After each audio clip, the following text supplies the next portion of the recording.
तो पीएम आवास घर आपर मात्र 3टी डॉक्यूमेंट दरकार से 3टी डॉक्यूमेंट कौन आपण मानक पाखर अछि कि जदि अछि से 3टी डॉक्यूमेंट कौन भूल थिले आपण मानक हुए तो रिजेक्ट करा जिवो ताकू मो आपण मानक अपडेट दे देबी आ आपण मानक योग्यता कौन तो कौन रहिबा दरकार तो ये जो आवास घरटी 2025 आसुची सेतिरे एथिरे केउ मानक मिलिबो तो केउ माने ऑनलाइन कले आपण मानक तुरंत घर मिलि जिवो आ कौन को डॉक्यूमेंट दरकार सब डिटेल्स अपडेट दे देबी आ ए जो आपण माने जानिबा को पाइबे ता सहित जो मानकर ए जो धर रिजेक्ट बा आपण मानकर अप्रूवल हे गला अप्रूवल हेला पर आपण माने केमिति देखिबे मास भीतर मात्र हाथ रे मासे समय होची से भीतर आपण माने डॉक्यूमेंट ठीक करिया पड़िबो करू ता सहित आपण माने जो माने आगु अप्लाई करथिले से माने पुन थरा अप्लाई करिया को पड़िबो पूरा डिटेल्स अपडेट आज जानिबा को पाइबे आपण माने जानि गले सब बेले मु कहिची प्रत्येक योजना विषय जानतु बुझतु जेमिति सुभद्रा योजना आपण माने बुझिलेनी हटात सब समस्त लागि गले किंतु वर्तमान समय देखो खाली कमेंट ऊपर कमेंट दोजंदी मते मिलु नै आधार ठीक नै मु सेति भाई सब बेले कहिची आ आपण माने पंडा के वीडियो देखो निश्चित भाव योजना बेनिफिट पाइबे 100%। तेबे चलतु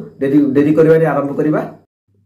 तो देखो प्रधानमंत्री आवास मंजूरी निमंते हिताधिकारी चयन प्रक्रिया बर्तमान विभिन्न ब्लॉक मानमरे मध्ये मीटिंग हेछि तो मु आज मीटिंग रे जेहेतु आपण माने किछि रिपोर्ट मो पाखर अछि जो आपण माने देखिबा को पाइबे कोन डिटेल्स मु अपडेट दे दु जहा भी आपण माने थंबनेल देखि आछन जहा को प्रथम रु आपण माने कहितली सब टेक्निक जानतु जानिला परे आपण माने घर खंडे मिलिया पई सुविधा हबो तबे कोन रहि जे अपडेट पूरा आपण माने देखिबा को पड़िबो देखिने आपण माने निश्चित भाबरे बुझी परिबे तो ध्यान दे देखंतु आ बुझंतु सब बेले योजना विषय आगे जानतु डॉक्यूमेंट रे कौन भूल थिला आपण जेमि सुभद्रा योजना रे असुविधार सम्मुखीन होउचंदी तो सेहि बळी भाबरे डॉक्यूमेंट गुडी आगे जांच करिवे कौन सब जांच करिवे मु आपण मानकु बतै दउची।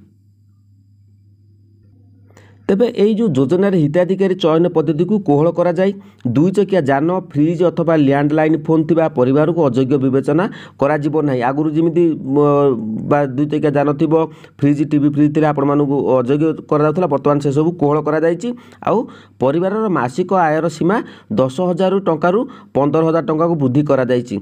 तेबे भाबुथिबा जदि परिवार आपण मान 2 ରୁ 3 जण छन सेमान जदि 20,000 बा जनका 10,000 ରୁ 15,000 इनकम तांकु हबो कि ना मु आपण मानकु मध्य कहीदेवी। तेबे परिवर्तित योग्य हिताधिकारी चयन निमंते नूतन सर्वे आरंभ होगा जाउची क्षेत्र कर्मचारी व्यतीत चलित सर्वे रे आशायी परिवार मध्य निज निजे सर्वे निजे करि परिबे एहा द्वारा सर्वे रु बाद पड़िबा आशंका दूर होई परिबो। तो आपण माने आगु कोन अप्लाई करतले आपण माने मिलु नथला आपण माने जानि पार नथला आपण माने योग्य कि अयोग्य नुहे बा अयोग्य तो सेटा बहुत सुविधा सेही ऐप टी मध्य आपण माने एबे आरंभ होइनी मु आपण मानकु बतै देबी। तेबे प्रत्येक पंचायत रे ए संपर्क रे कर्मशाला आयोजन करा बा ऑलरेडी करा गलानी। तेबे जाजपुर जिल्ला रे प्रत्येक ग्राम पंचायत रे डिसेंबर 2, 3, 4 तारिख रे कर्मशाला आयोजन करा जिवो। सर्वे समय परिवार सदस्य के आधार कार्ड जॉब कार्ड एवं बैंक जमा खाता प्रस्तुत रखा आवश्यक। मु आपण मानक कहि रखुची जदि आपण मानक पाखरे जॉब कार्ड नाही तेबे आपण माने एबे जॉब कार्ड अप्लाई करि परिबे। जॉब कार्ड अप्लाई पे ऑनलाइन विकल्प नाही तो केवल ऑफलाइन आपण मानकु जाई निजर ब्लॉक माध्यम रे आपण माने करि परिबे तुरंत जो मानक पाखरे नाही से करि दियंतु। तेबे ब्लॉक कर्मचारी ग्रामर प्रत्येक साई को गस्त करी गृहहीन एवं कच्चा घरे रहउथिबा समस्त परिवार को सर्वे रे अंतर्भुक्त करिवे। जो माने कच्चा घरे रहउचंदी बा गृह नाही से माने सर्वे करा जिवो। सर्वे कला परे आपण मानकु एथिरे अंतर्भुक्त करा जिवो। तो आपण माने बुझी परचंदी जो सर्वे हेला परे आपण माने आगे निजे सर्वे करिवे सेही सर्वे रिपोर्ट रे जो ब्लॉक रो अधिकारी आसीबे सेही बा जो रिपोर्ट आपण माने देखिबे सेही रिपोर्ट रे आपण मानकु सर्वे करा जिवो। तेबे जो भिन्नक्षम रही तृतीय लिंगी रही विधवा निराश्रय एवं मुक्त गति श्रमिक परिवार क्षेत्र में तालिकाभुक्त करने गोष्ठी उन्नयन अधिकारी स्वतंत्र ध्यान देवे। जो मैंने भिन्नक्षम अच्छा निराश्रय अच्छा से अधिक आहरी कोहल कर तुरंत घर मिल। तेज क्षेत्र कर्मचारी मैंने सर्वे समय परिवार समस्त सदस्यों बयस वृत्ति शिक्षागत योग्यता आधार नंबर जॉब कार्ड नंबर रोजगार इत्यादि संक्रांतीय तथ्य पूरण करेंगे। मुझे आपको जेहेतु जो आपण मैंने जो घर परिवार थे 3-4 जन थे 3 जन थे जदि से अलग अलग थे जदि सांगरे रोथे तेज आपण इनकम सबू बा चेक कर पचारे तो आपण मैंने सठिक अपडेट देवाई मुझे आशा करुच्ची। तेबे परिवार महिला मुख्य ही केवल प्रधानमंत्री आवास योजना ग्रामीण हिताधिकारी भाव परिगणित हेबे। जो महिला माने अच्छी से सामिल करा जिवो। तो तेणुक महिला नाम बर्तमान जो जॉब कार्ड नथिबो तेबे आपण माने अप्लाई कर दियंतु। तेबे सर्वे आरंभ होबार 1 मास पर क्षेत्र कर्मचारी द्वारा चिन्हट होइतिबा और हिताधिकारी द्वारा पंजीकृत होइतिबा परिवार नाम ग्राम बा जो ग्राम बा अच्छी वार्ड अच्छी बा पंचायत कार्यालय प्रदर्शन କରାଯିବ। ସର୍ଭେ ଶେଷ ହେବା ପରେ ପଞ୍ଜୀକୃତ ହୋଇଥିବା ହିତାଧିକାରୀଙ୍କ ତାଲିକାକୁ ପଞ୍ଚାୟତ କାର୍ଯ୍ୟାଳୟ ବା ଆପଣମାନେ ପଞ୍ଚାୟତ ଅଫିସ, ଅଙ୍ଗନବାଡ଼ି କେନ୍ଦ୍ର, ବିଦ୍ୟାଳୟ ଏବଂ ଗ୍ରାମର ପ୍ରମୁଖ ସ୍ଥାନରେ ଜନସାଧାରଣଙ୍କ ଅବଗତି ନିମନ୍ତେ ପ୍ରଦର୍ଶନ କରାଯିବ। ଯେଉଁ ଆପଣମାନେ ଦେଖୁଥିବେ ଗାଁରେ ସବୁ ଦୋକାନ ଅଛି ଛକ ପାଖରେ, ସେମାନେ ସେଠି ମଧ୍ୟ ପ୍ରଦର୍ଶିତ କରାଯିବ, ଯାହାଫଳରେ ଆପଣମାନେ ସମସ୍ତେ ନିଜ ନିଜର ଜାଣିପାରିବେ କିଏ କେଉଁ ଲୋକ ଆପଣମାନଙ୍କ ଗାଁରେ ପାଇଲେ।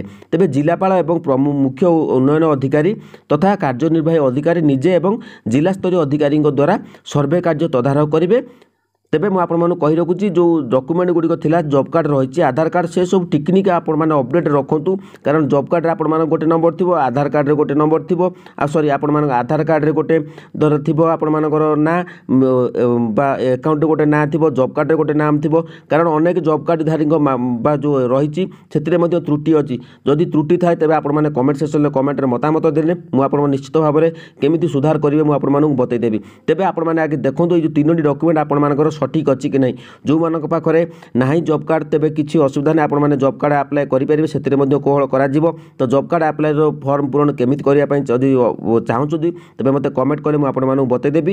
ଅନଲାଇନ୍ରେ କିଛି ନାହିଁ ଜବ୍ କାର୍ଡ଼ କରିବା ପାଇଁ, ତ ଆପଣମାନେ ଯାଇକି ନିକଟସ୍ଥ ବ୍ଲକରେ ଯୋଗାଯୋଗ କଲେ ତ ସେଠି ଆପଣମାନେ ଜବ୍ କାର୍ଡ଼ ଖଣ୍ଡିଏ କରିପାରିବେ। ଯଦି ଭିଡ଼ିଓଟି ଭଲ ଲାଗିଲା ତ ଚ୍ୟାନେଲକୁ ସବସ୍କ୍ରାଇବ୍ କରନ୍ତୁ, କାରଣ ଲାଟେଷ୍ଟ ଅପଡ଼େଟ୍ ସବୁବେଳେ ପଣ୍ଡାକିଆ ଭିଡ଼ିଓ ଦେଖିବାକୁ ପାଇବେ।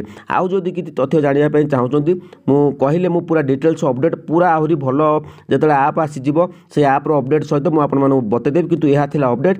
ପ୍ରଥମେ ଆପଣମାନେ ଡକୁମେଣ୍ଟ ଗୁଡ଼ିକ ଠିକ୍ କରନ୍ତୁ, ଆଉ ନିଜେ ମଧ୍ୟ ଭେରିଫାଏ କେମିତି କରିବେ ତାହାର ପ୍ରୋସେସ୍ ମୁଁ ଆପଣମାନଙ୍କୁ ବତେଇଦେବି।